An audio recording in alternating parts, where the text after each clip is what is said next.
Comment utiliser une kettlebell? Salut à tous. Voici la question qui m'a été posée il y a quelques temps. Actuellement, je vais répondre à beaucoup de questions qui reviennent régulièrement. Donc, comment utiliser une kettlebell? C'est plutôt quelle méthode choisir pour s'entraîner avec les kettlebells qu'il faudrait poser comme question. Donc, quelle méthode choisir?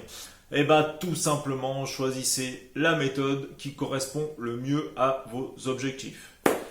Néanmoins, une chose qui revient systématiquement et qu'on ne peut pas négliger, c'est la technique. Donc, peu importe la méthode que vous choisissez, prenez des cours, apprenez à utiliser une kettlebell avec une technique convenable. Une technique convenable, c'est quoi? C'est une technique qui ne va pas créer de choc ni de tension dans vos articulations.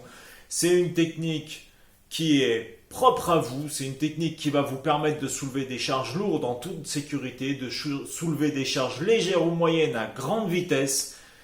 Et c'est ça le plus important. Donc, comment utiliser une kettlebell? Quelle technique utiliser? Quelle méthode utiliser?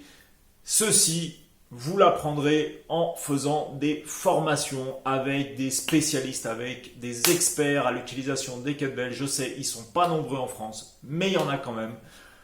Donc, allez vers ces gens-là, formez-vous et ensuite choisissez la méthode qui vous convient le mieux.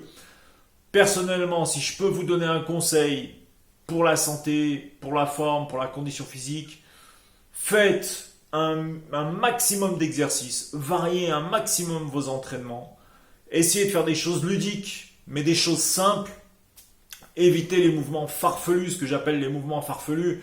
Ce sont des mouvements qui n'ont pas vraiment de sens, qui respectent pas en fait la base de la construction du corps, les mouvements qui sont loin en fait des exercices principaux qu'on peut retrouver aussi avec une barre, c'est-à-dire le soulevé de terre, le développé couché, l'arraché, l'épaulé jeté, ces exercices fondamentaux pour la construction du corps, pour le développement de la force, pour le développement de la masse.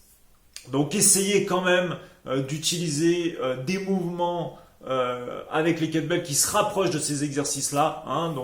C'est les mouvements de base utilisés dans les kettlebells. Et éviter un petit peu tous les exercices qu'on peut voir qui sont un petit peu inventés, farfelus, qui ont leur utilité, mais qui, par rapport à une condition physique générale, ne sont pas vraiment utiles. Ils seront plus utilisés à la limite pour du spécifique.